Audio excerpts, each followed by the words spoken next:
All right, going to Knoxville this weekend. Got a great opportunity, great challenge, obviously, playing in an incredibly hostile environment this weekend. There'll be a lot of excitement around the game and being on prime time. It's right on time. So Tennessee, as y'all know, incredibly explosive on offense. They're second in the country in scoring offense, 46 points a game, third in total offense, over 500 yards a game. Historically speaking, for their program through 8 games, I think this is the second most points they've scored through 8 games in the history of their program. They're averaging 51 points a game at home in their 4 games. And within the conference, they lead the conference in scoring at 38 yards or 38 points a game. 4th down conversions, they're tops in the conference. And they are really disruptive on defense. 27 sacks, are 3rd in the conference and 6th in the country. And 7.8 tackles for loss a game. They lead the SEC in turnovers with 14 and lead the country in defensive touchdowns with 5 of them. They've also outscored their opponents. They lead the country in their total points in the first quarter. They've scored 121 points in the first quarter. Joey Aguilar's done a fantastic job. He's helped their offense just be incredibly efficient and explosive. He's thrown the deep ball with great accuracy, and he's allowed them to kind of stay on schedule really through all 8 games. He's been fantastic for them, and they've got excellent receivers led by Chris Brazel. 2 years ago, I think he transferred there, but he's big, long, fast. They got 3 guys that can really go up and get it, and then Deshaun Bishop is an excellent running back, tough, physical, really good. Defensively and offensively, they've got both coordinators back, and Tim Banks and Joey Halsey, and they're just doing a fantastic job. They got a really good football team right now, and going to present a great challenge for us. Start with Mason Young. Yeah, Brent, when you got a quarterback in John that's kind of having some ups and downs, I'm curious, how much do you sit down with him and watch film, and what's kind of the head coach's role in helping a quarterback get back on track? Yeah, just get your arm around him, talk open and honest with him, and try to help him manage the burden of expectations and the burden of responsibility. Certainly everything goes through the quarterback. I've said this a lot. You playing good people, you can't have a quarterback that plays poorly and expect to win, but you don't have to play perfect and win either. You just have to be able to manage the game well, and for the most part, he's done a really good job of that. We're 6-2.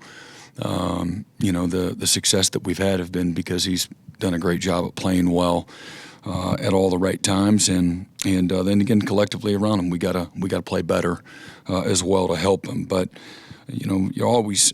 I've talked to him from the beginning of the day to the end of the day when we cross paths, both here in the building and out on the practice field.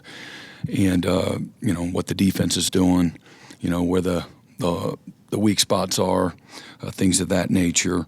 But my biggest role is in trying to support him and help him, manage the responsibility from a leadership standpoint.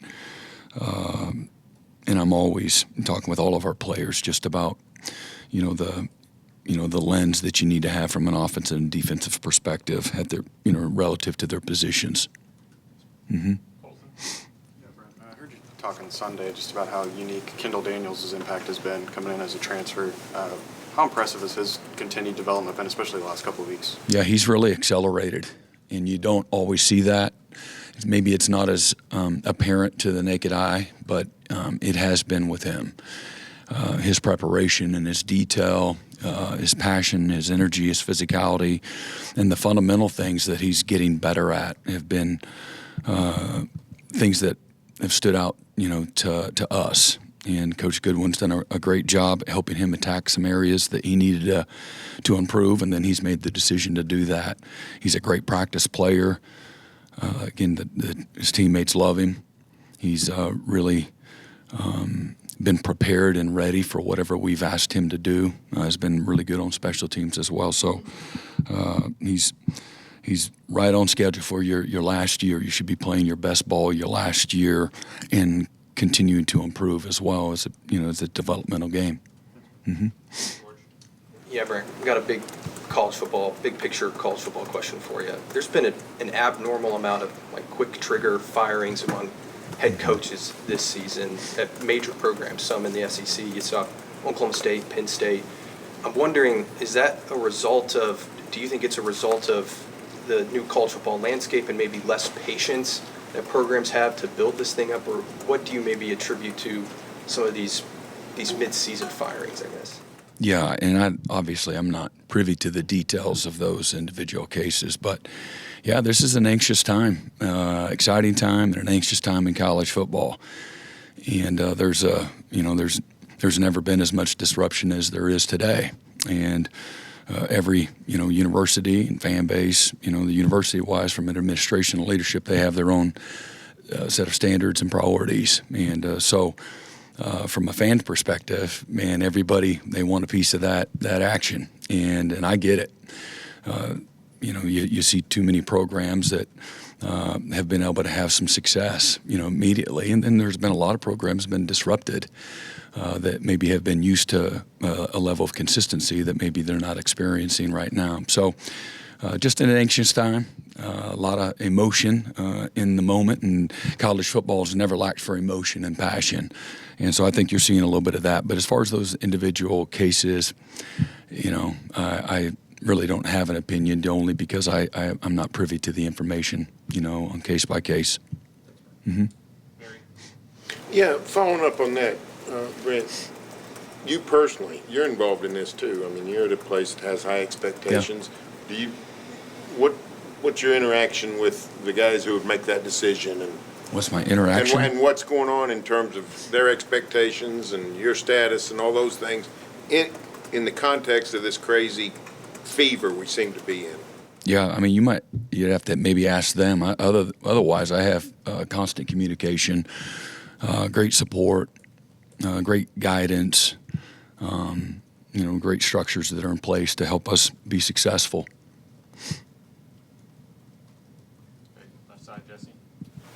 Brent, wanted to ask you about your special teams. We've seen really good moments from them throughout the year. Who's that? The special teams. Yep. We've seen really good moments from them throughout the year, but the last few weeks maybe a few costly penalties, especially on returns. Just how do you guys go about cleaning that up, and how have you seen Coach Deacon maybe attack some of those issues? Yeah, I mean, the way you affirm success, same thing. You're always looking for opportunities to teach, and the penalty, obviously, that we had. I know I spoke about this a couple of times, but put us in a tough position coming out of our own end zone, and then we followed it up with another penalty after a positive play coming off the end zone prior to the safety. And the fumbles, something that's you always hate, and so you say, how do you avoid that? And Isaiah is doing a great job hanging on to the ball. The guy, just ripping and ripping and ripping at it. I look at, how did that guy get there? And whose man was that? That's what I look at. And that's something that we can control. And we can certainly control ball security as well. We emphasize that every day. And we costly, turned into 3 points there. Big opportunity to teach and learn, and we certainly did that. You hit it right head on and have great communication, great trust. You put the guys in the same position. We got, after the safety, we had a backed up kickoff, and they got a nice return, past our 50, that also set up another field goal. So there's a cumulative effect to the penalty, to the procedural issue when we're not lined up on the line of scrimmage after we got off the goal line, and then we get the safety, and then we kick off, and then we have a couple of young guys that got pinned, and they circled the kickoff team and had a nice return there that set up another field goal. So, you're looking at, an 8-point, issue at the end of the day. As a result of those special teams plays, with the fumble turning into 3 points. And really, we're going to get the ball at midfield and have a chance to score. We had tremendous momentum. Had just taken the lead. And so really costly, on both of those special teams, really 3 special teams miscues. And to your point, we've been good, but there's been the penalties. Man, we've got to eliminate those. And so there's a fundamental thing to all of it. We were actually misaligned. I had a player that was a backup that got in the game and really was misaligned. She wasn't supposed to be over there, and so we double team a guy and we pull him to the ground, and that's how that happened. So you just got to hit it head on. I think if there's anything that's taken out of this last weekend, and this is not a last weekend thing, but it's I think for our guys through the failure and losing, that every single play in the game has magnitude. You don't know when those plays are. It's not always the 4th and 5 at the end of the game. That play's important too, but there's so many other plays, early in the game, middle of the game, that have tremendous magnitude. So everybody has a job to do. You need to be able to execute it at a really, really high level, because it all adds up. Everything matters. Mm-hmm. Brent, after the Auburn game, it didn't sound like you were worried about the way Cortland was going to bounce back and the way that he played against the Rebels. How important was that for him and for the secondary as you go against the Tennessee trio? Yeah, and they're not the only ones that are a part of it. But we had 10 PBUs in last weekend's game, and Cortland was excellent. He had a really good game, was physical, his coverage, technique, and fundamentals were really good. I always look at, the alignments and how we start the play from a positioning and a leverage standpoint. Where are we at? Are we in a great position or not? Because if you're going to win late, you typically need to win early within the down. And he was as consistent, probably the most consistent guy that we had, but plays really strong through the end of the play when you're talking about defending the pass. And so he was really good. And there's, again, Robert, we had the double move into the boundary that they got. We had a zone concept that, we're supposed to push our coverage, and we didn't. They hit one late over the middle, which we had been pretty good all day in that regard. The first drive, we were late getting there, closing the middle of the field, and they hit a 25, 28-yarder that they tried the first play of the second half, and we defended very well, almost had a safety on the play. And then they ran a little flood concept to one of the sidelines that we have 3 defenders, and the second-level defenders just got to sink a little further. I think they dumped it over his head for about a 30-yarder on the sideline there. But otherwise, the secondaries, there's a lot of good things to build on. We're going to be challenged, and again, in maybe a whole different way this week from a scheme standpoint, personnel standpoint. Again, back-to-back weeks of really excellent receivers, skill, and quarterback play. But, again, I love the guys, from where we started the season to where we're at now. Eli's getting into a good rhythm as well, and Jacoby got in and did some good things. Day got in, and he did some good things as well as Cortland and our safeties. Brent, you, of course, know Seth Luttrell real well. Now you're facing him. He's on the other side. What do you think that dynamic will be like on Saturday? I don't think there'll be any kind of dynamic between Seth and I. I haven't spoken to him in a long time, but he's doing a great job, obviously, being a part of the offensive staff and the success that they've had this year. But it's never about, 2 people. This is a player's game and not a coach's game. But he's doing great. He landed right on his feet. Second row, Davis. Yeah, Brent, you kind of talked about the secondary. And Tennessee likes to pass the ball a lot, like Ole Miss. What can you take from last week and apply it to Tennessee? Yeah, you're always learning every single week. Every week teaches you about the game, about, starting every play with a great alignment, great stance, great eyes, great feet, understanding where your help is, all of those things. So plenty to learn and carry over, the success, some of the mistakes that we made. And now the challenge is you're on the clock to learn a new DNA and new concepts and things of that nature. And your coverage is always tied to your front and vice versa. And, but our guys are going to be ready to, for the challenge of this week and, the enormity of what's in front of them. I know they're looking forward to it and having a good week of practice and being as prepared as we can be. Second row right side, Joe Masato. Yeah, Brent, how have you seen Ben Arbuckle sort of navigate the ups and downs of the offense and just kind of the inherent pressure that comes with being an offensive coordinator? Yeah, just head on, tough-mindedness, always a good, honest evaluation, self-analysis of, what's good, what isn't, what we need to do, what we need to lean on, what we need to protect. Very, very thorough and very straightforward, ultra consistent, in his approach, his passion, his energy, his toughness, the details, the discipline, those types of things. Mm-hmm. Yeah, Coach, is there a certain way that you could prepare for trying to defend explosive plays, or just does that come down to just guys winning their matchups and the little details like that? Oh, yeah. I mean, you could.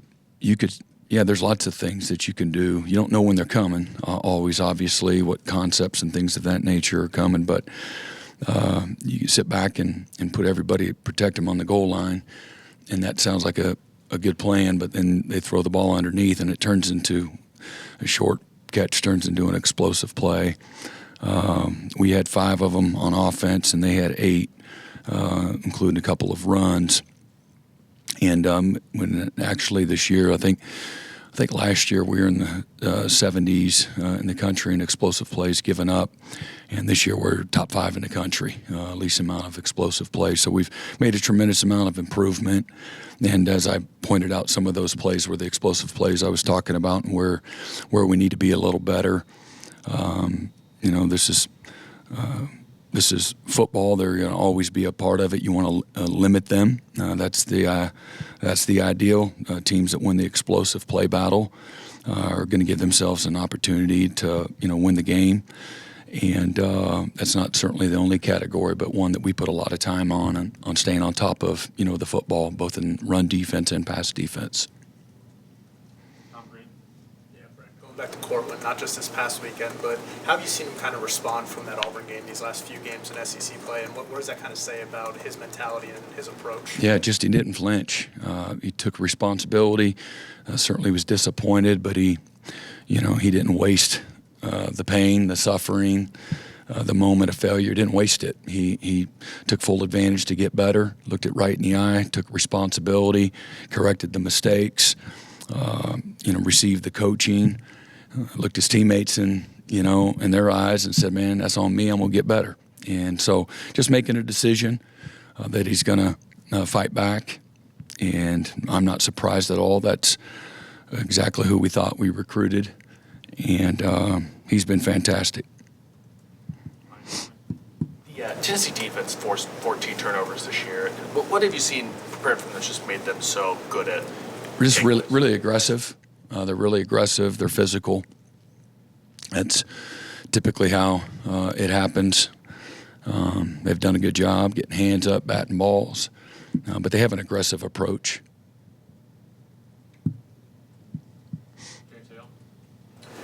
Brent, the attention to detail this weekend, especially with Josh. You know Josh really well, but his offense with the chunk plays, all 3 receivers over 30 yards and things like that. You can't have the offsides on defense and things like that. So talk about the attention to defense. Let me write that one down, James. Huh? Can't have the offsides on defense. Well noted. But talk about Josh and his involvement, because it seems like he's really evolved as an offensive coordinator. Yeah, he's really good. He's got great instincts. He understands his personnel. He understands defense as much as he understands offense. Probably even more. And he's done a good job of putting a team together on the offensive side of the ball. And he's got an aggressive approach. And even from last season, structurally and what they do, there's been some evolvement. So I think, if anything, if you ask kind of a broad and an immediate moment question, I would say just kind of the outside looking in, watching him over, through the years in different places, that he's always evolved, and he's on to the next best thing for what his team needs. Where maybe they lacked from a previous season, he's worked hard to attack it and try to make those areas, better, things that he can influence. So whether that's personnel or it's scheme or it's a pace, but he's well attuned to what they want to do. As a play caller, you can tell he's played the game. How he wants it to go. Over and over and over as he calls the game. So just done a fantastic job. Anything else? Thanks, Brent. All right, y'all have a great day.